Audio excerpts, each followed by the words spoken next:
Welcome back to the Kentucky History Podcast. I'm your host, Jameson Cable, and we got another great episode of Kentucky history here for you.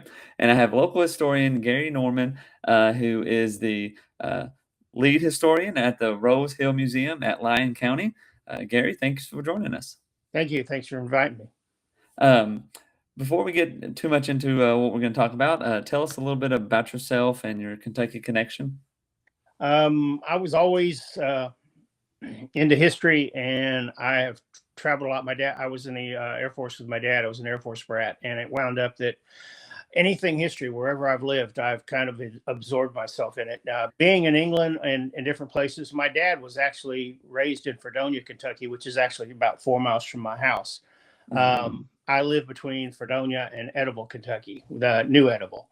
And I was asked to go to the museum for a meeting, and I don't have a dog in the hunt. I have nobody at the museum that I'm related to, but it wound up that I heard some of the stories and all that, and started doing a little research here and little research there and everything, and really got hooked on it. And next thing I know, it's like I'm eating it like lunch. I mean, I'm just constantly trying to feed myself on stuff about Kentucky, about Lyon County. There's some really cool people that have actually stopped in Lyon County over the years. And so my wife and I give tours at the museum on certain days, and then everybody else fills in. Yeah. Well, that's nice, and that's kind of how it goes. People get that history bug, and it just never leaves. And you find things that you're interested in, and you just keep digging around and find more, and before you know it, you're real deep into it. So when we're talking about Lyon County, just some basic facts about it first. It's in the western part of the state. Would you call it the West Kentucky? West Kentucky. Everybody says that Bowling Green is Western Kentucky, but they haven't. If they haven't been to Lyon County and all that, then they've not been there. They've not been there. They've not. Everybody tells me, "Oh, you're in Western Kentucky." I said, "Yeah," and they said, "Oh, you're near Bowling Green." I went, "No, not even close." Not hard. Well, it's surrounded by Crittenden County, Caldwell County, Trigg County, Marshall County, and Livingston County. Founded in 1854, I believe. Is that correct? Yes, but it stretches back because it's one of the oldest cities. It overlooks the Cumberland, now Lake Barkley. 1792, it was part of the Commonwealth of Virginia. Kentucky was, and the legislation set aside land and that was south of the Green River here in Kentucky, and they gave it to Revolutionary War soldiers instead of money, because the country was young, didn't have the money. It wound up that Lyon County actually became part of Livingston County in 1799. Then it turned around and it broke off. Caldwell broke off of Livingston and actually had Lyon County included with it. And it wound up, that was in 1809. Then in 1854, Lyon County broke off from that. But it's really funny because Lyon County is the only county that has been the county seat for 3 counties. Oh. And then we actually had the post office opened up in 1801. In Eddyville. Yeah, in Edible. Yeah. How Edible got its name was in the rivers in the Cumberland, there were little spirals and whirlpools in the water. They're called eddies. Oh. And it wound up, that's how they named Edible. Wow. That's like 1820, they wound up building dams and everything, and they took out the eddies. So paddle wheelers and all the different type of boats could come through, because at one time it was just basically canoes. Yeah. Well, that is one of the more unique name stories you'll find. I would assume, like most Kentucky cities and counties, it was named after some politician. But Eddyville, that's pretty cool. And then right down the road, several miles, is Cotoy, or everybody pronounces it different ways. And I was always told growing up that it meant the word beautiful in Indian, but it's actually named after a Indian hunting ground. I think Chickasaw hunting ground that was there. So it's really the strength. The names around here are not, like you say, they're not politicians. Yeah, that's it. Well, that's cool. Now, um, when we're thinking about the history of the area and so forth, um, and you brought up the Native American names and stuff. What, what tribe, nation, people would have been there before the Europeans even showed Well, up? most of it around here that you hear about everything, there were all these little name tribes, and I could go back and get all those, but the main tribe around here that I've always come up with is Chickasaw, Hmm. and that's the one. In fact, they're the ones that sold the land in like 1808. They finally got tired of it, but um, one of the gentlemen that wound up coming to Edible, he had a land grant, 1,500 acres. Wow. And but the thing is, his it's funny, his land grant for the land that he was given was not as good as the land that was at Edible, and it wound up that he turned around and bought the land from another guy that had gotten a land grant for fighting too, and he bought Edible, but he couldn't set up. He had a surveyor trying to come in to set up the town in 120 lots. Um, but there was a little grievance between the Indians. They wouldn't let him do it. Oh. So it wound up that if it hadn't been for a gentleman that everybody knows, Daniel Boone, he came in and went and wrote a treaty with the Indians, and they actually kind of went away, and he was able to come in and actually, his name was Walker, actually come in and do the land, uh, Hmm. all of the lots. Um, he wound up that he stayed for quite a while. He didn't really live here, but like I say, he had his land down the road, and then he bought this other land and basically took it over. Hmm. So Daniel Boone was in Lyon County. Is that a? From what I understand, I Uh-huh. don't think he was here very long, but he met with a conference of Indians and had a treaty Hmm. signed. And like I say, then Andrew Jackson was the one that was one of the signers on the treaty that in 1808, that actually bought the land from the Indians. Hmm. So Well, just about every county in Kentucky tries to get or has a claim to Daniel Boone or Abraham Lincoln. That they try to get some sort of claim to those. well, we don't. I don't really claim it. I don't have anything as proof other than just some writings that I've read that he came to this area, got a treaty Mhm. signed. I mean, he'd been captured several times by the Indians himself. Yeah, yeah, So I mean, but as far as hanging his hat here, I don't think he did. I think yeah, he just visited. He wound up getting the treaty done, which helped everybody here. yeah, yeah. So as the city is formed, Eddyville, Yeah, and people start rolling. Who are some of the first families there? the biggest family was well. How it starts out is you've got Matthew Lyon. He was a politician from Vermont. He wound up that I personally don't understand it. I researched him in Vermont. He owned two section of land between two rivers. Any type of mill you could imagine, grist mill, anything, iron mills. He had everything on this property, and then he got arrested by Adams. There was insurrection act by the Mhm. government, and he called Adams a pompous fool. I will be nice about that. He wound up calling him names. Um, I have a sketch of Adam or Lyon in the Senate, and he's actually fighting with another senator and Mhm. fighting and hitting each other with canes in the drawing. And Oh. it wound up he got put in jail. Uh, they it was repealed, but he still served his term and had to pay $1,000. And then it wound up that he got taken out, but he won his second term while he was still in jail. But Oh. he was so disheartened with politics, and he was really a rebellious senator.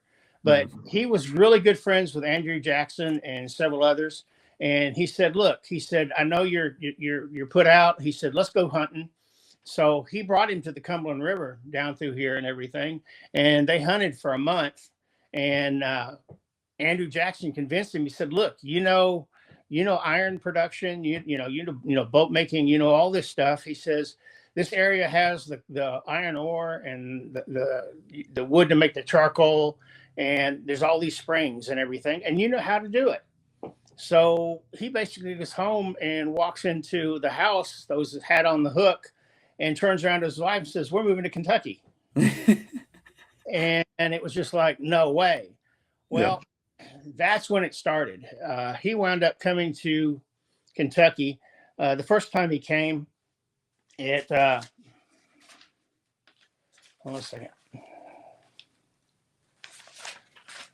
First time he came, he read an ad in a Gazette from evidently Lexington, something about there were land for sale. So he loaded up 20 people, and he brought the Cobbs, the Galusha's, and those names are still here. They're still in Lexington. Wow. Later on, I'll tell you about another name.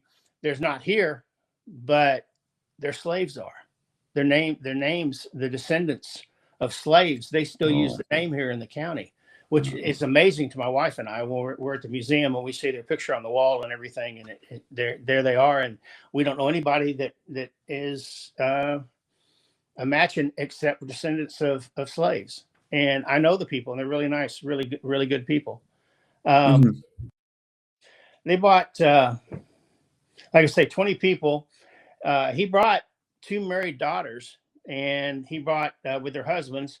Then he brought a 17-year-old unmarried daughter. Her name was Lorraine.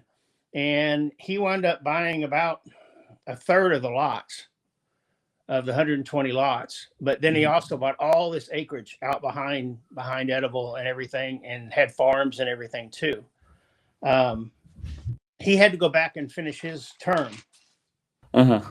So real fast, they built a sawmill, started building cabins, got everybody tucked in for the winter and everything. He goes back to Vermont, but then he finished his term. He comes back in 1801, and he brings another 70 people. Wow. And just loads and loads of equipment and merchandise and all this stuff. Well, he winds up that he finds out his youngest daughter, Lorraine, had died of a fever. And overlooking the town, there's a cliff there, and it's called Riverview Cemetery. And that was her property that he had put back for her when she got married, that he was going to build her a house there. And then it wound up being her permanent home. And now all of them are buried up there. Matthew Lyon, everybody, any historical value here in the county is buried at Riverview. And it's a beautiful cemetery. I mean, all the big trees, you walk under them and everything. And by 1812, the Lyon family, like I say, owned about a third of the lots and all the adjoining property. We know so much about Lyon County is because his daughter, which Chittenden, his son, is what the county's named after. A lot of people think it's Matthew Lyon that it's named after. It's named after Chittenden, his son. Oh, okay. And he wound up doing a lot of politics and things like that in the Kentucky Senate, different things. But his daughter, Elizabeth Lyon, and she got married to a doctor, and her name was Rowe. She wrote 2 books, one in 1855, early scenes in Kentucky, and the other one was 1885. It was called Frontier Life. The 1855 book is a really excellent book because we wouldn't know anything about Lyon County. Yeah. The book goes from basically day one, their trips on the river, all the way here, how they built the town, everything, the death of the daughter, everything. Yeah. Really, really good book. It was funny because at the museum, someone told me that I'd never find the books. I just started at the museum, and I said, okay, well, I'm the type of person that I like hunting things. So I had the 1885 book in a week. Wow. And I got it from a gentleman that it was closing out his father's library in a lake in Upper Canada. And Wow. he wanted big bucks for it. And when I told him what I was doing and I was a historian at the museum, I really would like to have the book to read and all this and have in my collection. Mhm. It was like 29 bucks. So Uh-huh. that was really cool. Yeah. But then the ladies at the church at the museum come back and told me, said, it's really funny. You know, you found that book, but you'll never find the 1855. Uh-huh. I had it a week later. Oh. I found it from a doctor that was cleaning his library out in Louisville. Uh-huh. Uh-huh. And he basically just gave it to me to put in my library. And when I got it and started reading it, I mean, if people want to read it, they have to wear gloves. I mean, I'm so proud of that book. Yeah, that's awesome. I mean, But those are treasures. yeah, the coolest thing was several months ago, I was talking to a gentleman that does documents and newspapers and actually bought a Boston Gazette that has the complete write up of Matthew Lyon when he was arrested for sedition and Mhm. put in jail. And it's the whole newspaper. I mean, it's not just an article, it's the whole Mhm. paper. And I bought it for the museum. So they've got it. So it's pretty spiffy. Yeah, those are great. I mean, I'm just sitting there thinking, the county episodes we've done before, if we had a book of somebody who lived there or during those first, few decades, that would be amazing. I mean, that's awesome. There's But about 4 copies that I know of in the county that have the 1855, and basically all of them are people that are tied to the museum. mhm, mhm. So, and I would ask them to borrow their book. I didn't want to be responsible for it. But when I found it and I had it, boy, it was just like, oh, I found gold. Yeah, yeah, geez, and I would suggest maybe digitizing it if you could, but that would probably be tough as well. Yeah, it is. It's pretty fragile. I mean, but Uh, like I say, we've had certain people that have wanted to look at it, read it, and they read certain mhm, chapters. Will tell them, well, you read this, it's pretty cool. yeah, And you have to learn too because they wrote it in the slang of that time period. yeah, yeah. Well, A yeah, lot of words nowadays that are not acceptable. yeah, yeah, yeah. I'm sure. Now, is it handwritten or is it printed? It's printed. Okay, Yeah, that's it's good. printed. In fact, there it is. Oh wow, So, and then you can tell it's a little. It's this is when they're landing and meeting the first time. I mean, the actual sketch of it. It's pretty cool. wow. That is really cool. That is really cool. But it wound up that when Lyon they set up commerce and manufacturing in the wilderness like it was unbelievable. Nobody knew that was here. Um, when they came here, they set up the second time.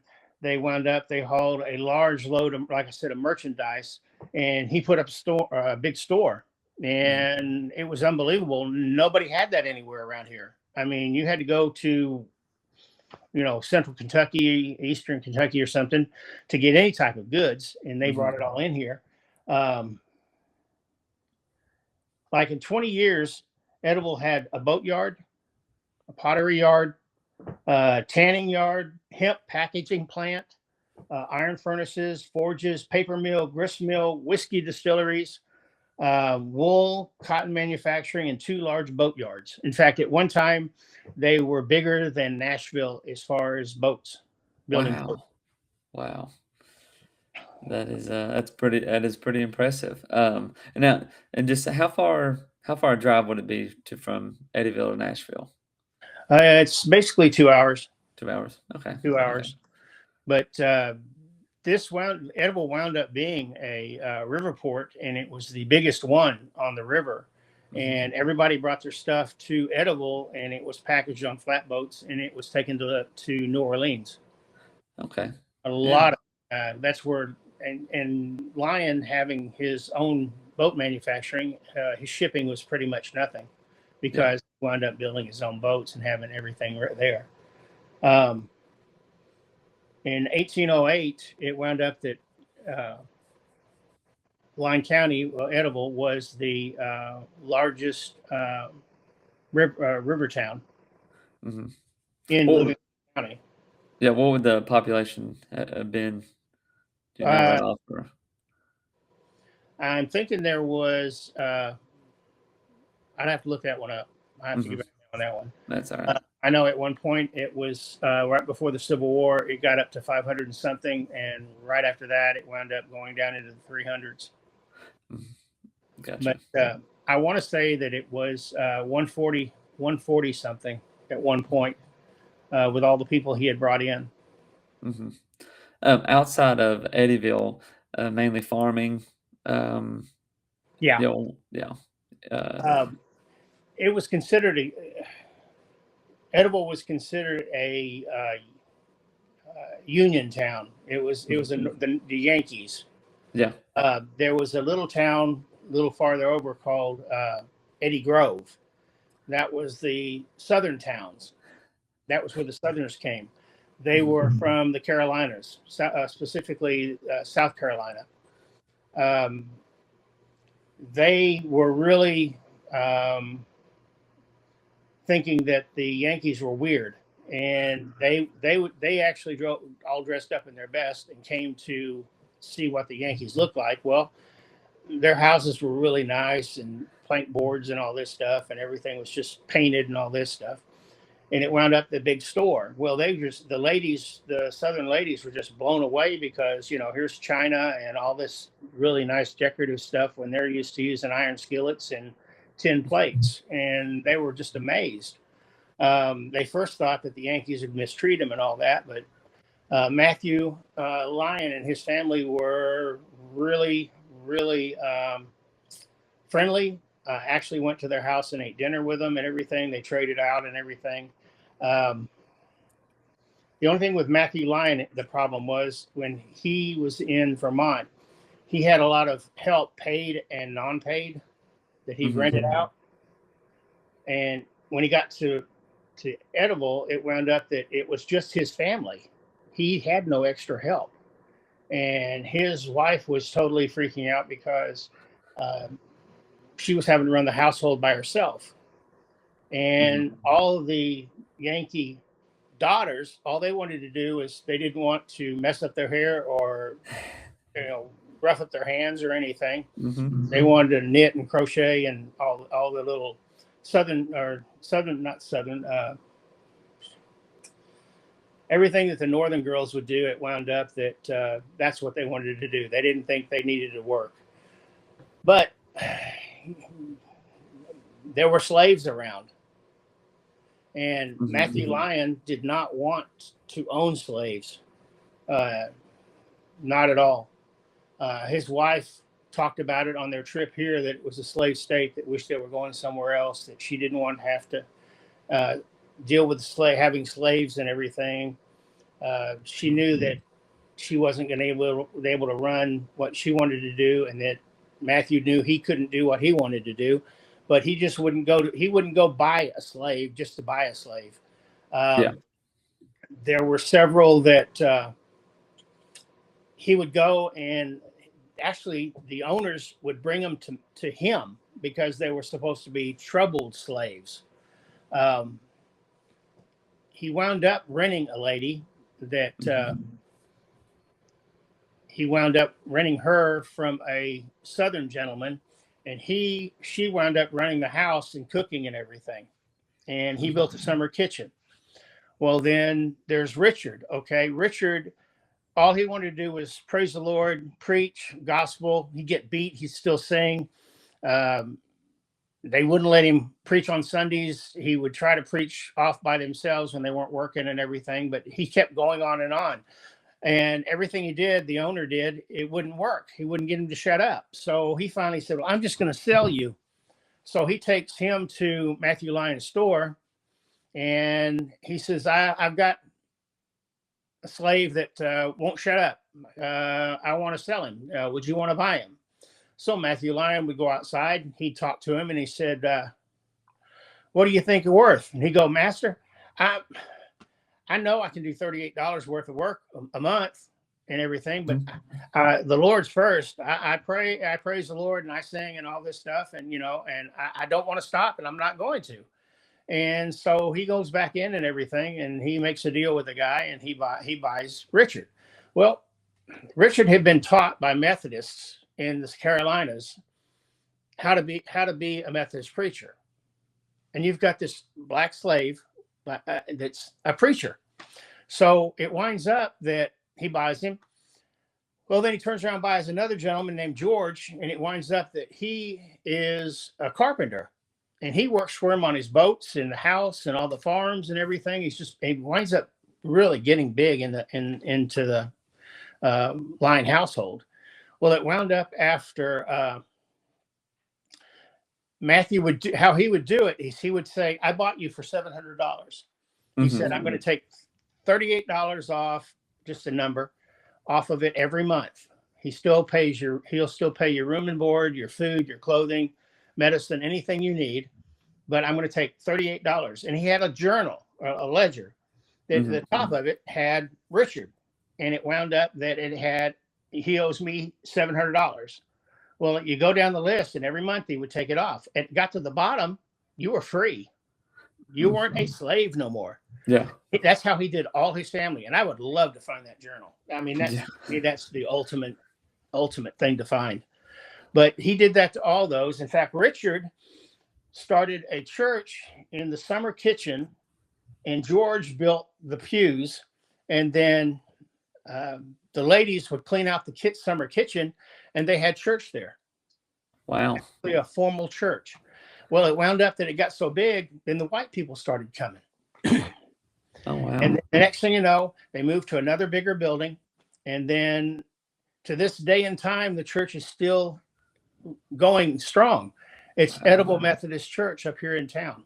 Wow. I was about to ask, is it still going? That's still awesome. going. It's still going. It really is. I mean, and it's super nice and everything. And it's funny because every time they have an anniversary, it would wind up that it would like be where they moved from old Edible to new Edible, and it's basically that's where the history started. And nothing back. And if you go to there in the chart and look at all the names of all these people, it's really funny because it says nothing about Richard. It says nothing. But this last anniversary, my wife and I did a talk about taking them back from moving the church from old Edible to new Edible, and it wound up going all the way back to Richard. And everybody was just amazed. They could not believe the history of that this came up through. And then we jumped from the different churches that were built and everything, or they split and everything, but it kept still going along. And I think it's really cool heritage. I mean, just to be able to have that. Yeah, that is. I mean, that's pretty amazing. That and one of those points in history when you look back and say, if he wouldn't have been there at the store and made the offer and all that kind of stuff, the whole history changes. Yeah. He wound up preaching until his locks turned white, and he as soon as he was free, he took his family. Lyon had worked it out because he was not allowed to take his family from the slave owner that he had bought him from. But he had a letter from Matthew Lyon, and he wrote a circuit preaching and giving lectures. Richard did. And it wound up that he in just a matter of no time, he had enough money. He had an agreement with the slave master that he could buy his children and his wife for a certain price as long as he showed up with it. And he did. And then, like I say, he moved to Illinois, which was a free state, and he preached up there until his locks turned white, and that's where he's buried. Wow. So, that's pretty amazing. I mean, it's a good bit of history. And yeah, I mean, yeah, that's a lot of good. That's pretty good. It's a pretty good start for Lyon County already. It is. It really is. Then you've got the iron ore production. I mean, it's amazing how that came about. I mean, Matthew Lyon actually started some of that. But one thing was that Vermonters knew the manufacturing. They knew everything was here. You have to have the iron ore. You have to have the timber for the charcoal, where you take it and put it in the ground, slow burn it till it turns to charcoal, then dig it back up and then use it. We have a large display that was built by a college at the museum in the furnace room. And it actually has the layout of how the furnace looked, how it was laid out on top, where they had only 2 or 3 people that actually, I think it's funny, but I guess I'm degrading people that had the smarts. Everybody Mhm. else, they just wanted their backs. They just wanted them to do what they were said and move stuff. They would take a cart and come along the top of it on the track and dump their cart down into it. They would layer it a certain way with the iron ore, the charcoal, the lime, and then they had the springs, all the water they needed. But it got really bad because they were cutting so many trees. The trees closest to the furnaces, it got to be 13 furnaces around here making iron ore. And it wound up that the trees got farther away. They dug up the ore, the limestone, and everything. Everything in Lyon County started to erode Oh, yeah. Yeah. because of that. I mean, so that was an early environmental hazard that we had here. But we had several things. Lyon and Gideon Cobb, who came with him, opened up a furnace and had it running by 1815, which is pretty cool. By 1830, furnaces were on both sides of the Cumberland River, what is now Caldwell County.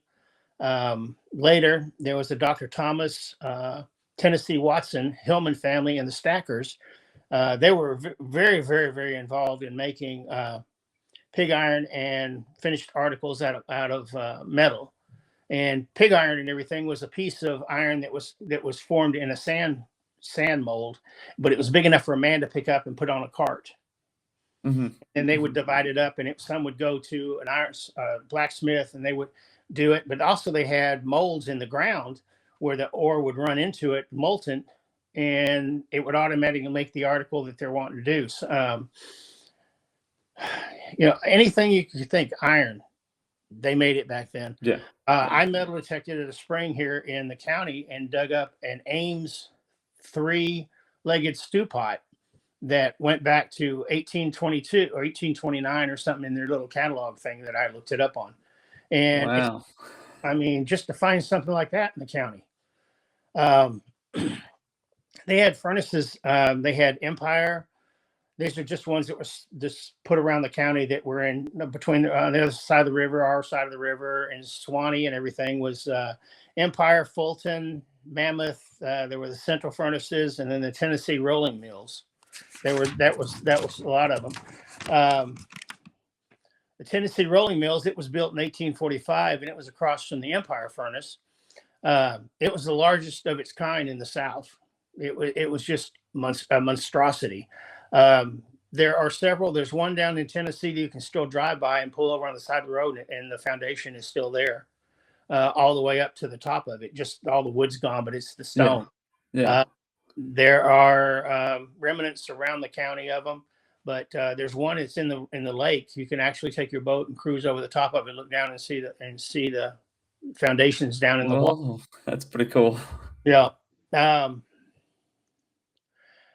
Pig iron, they back to it. They heated it up to get the impurities out, but then it got to the point. William Kelly, he was from Pittsburgh. He married an edible belle. Her name was Mildred Gracie. And soon after, Kelly and his brothers put together a company. They bought the Edible Iron Works, the New Union Forge, and the Swanee Iron Works. It is said at Edible that the ironworks that Kelly discovered, he did a pneumatic process. In fact, it got so crazy that he was trying to explain it to his family that this is what he was going to do. His brother did all the work. He was like the scientist in the back lab trying to figure something else different. Well, he figured out that if you blasted air into molten ore, that it would probably take out more of the impurities. That didn't happen. He wound up Mm. that he created steel. Oh, okay. He created steel. Okay, Yeah. you've probably heard of the Bessemer process. Okay, Mm. Bessemer was an English gentleman. He was here at the time. He saw what Kelly was doing, but Kelly's family thought he was crazy. His wife and father-in-law locked him up in a room, Whoa. until Dr. George Huggins. They had him come to the house and give him a physical and a mental exam. And Huggins came out of the room scratching his head, and he says, this guy ain't crazy. This guy, what he's doing actually can work. Yeah. He's fine. So he let him out of the room. So he went back to work. Well, he started the process, and like I say, Bessemer wound up hearing about it and seeing what was going on. Him and his associates got on their horses, got back to New Orleans, got back on a boat, went back to England, and then wound up filing a patent on it. Well, then Kelly filed his, and it wound up that they both got the patent, but then Kelly's got renewed. And then several years ago, the American Chemical Association actually had the paperwork and the documentation stating that Edible is the birthplace of steel. Wow. Yeah. So, I mean, commercial steel. So, I mean, that's pretty cool. That's pretty cool. That is pretty cool. That came that way from him. So now Edible is as distinct as sitting being the home of making steel. There you go. Rose Hill, we have many, many items that have been made at different forges and different mills and everything. And it's really, some of the stuff's really cool. You know, you hold it in your hands and you think this was made such and such. And then if you know, the byproduct of making ore is a slag, and it's bright blue, all these different color blues and everything. And we have a lot of it. And actually you can go to some of these sites and it's just scattered all over the hillside where the slag is, everything, where they cleaned it out. Wow. Yeah. And they do this. They would do 3 runs on these mills 3 times a day. And somebody would come out and clean it, have to go inside, clean everything out, and then reload it again, fire it up, and reload it again, fire it up. And nobody did anything except the plug master. And he would go under there, and when it was ready, he would knock the plug out, and then all the ore, the liquid ore, would run out for the iron. Yeah. That would be a pretty interesting process to see, you know, how that all goes out and does it, because, you know, whenever, you know, nowadays you see videos of them making iron or something like that, and it would just be cool to see, I guess. Well, you're talking to people that, you know, they didn't have the manufacturing processes we have nowadays, and you see the ore getting poured out of a big machine and going across on a crane and all that. Yeah. You know, you've got these guys, everything's their backs. I mean, you see it's the force of gravity pushing it out. I mean, once you took the plug out here, it runs. Like I say, if you saw the display at Rose Hill, you would understand everything, because there's drawings and maps on the wall showing how they stack it into the furnace and everything. And they have all the listings of all of them with locations of all the different furnaces. They wound up finding iron ore around the Great Lakes, and it wound up being a better grade. So the furnaces here started to gradually die out, which just killed the manufacturing around here. I mean, as far as jobs, the last furnace stopped about 1910 was the last time furnace here, and then everything was being done basically in around the Great Lakes. So but it sure killed the economy in Lyon County on that one. Aaron Burr even came here. He tried to convince Matthew Lyon to help start another country. Oh yeah, with the whole that goes along with the Spanish conspiracy, all that kind of stuff too. Yeah, Burr met with several people. I mean, he tried to get Lyon to get on board, and once Lyon moved here to Lyon County, it's like he was a hellcat in the Senate. But once he got here, it's like he became a different person. It was like he had mellowed, and he was out helping people and helping these slaves and all this different stuff. And then when he was up old, he took a slave named Sarah with him, and he was going to start another town in the Indian Territory in Arkansas. Wow. That basically killed him. I mean, the rivers were down. They had to pull the boats through the creeks and all that, and cut the brush.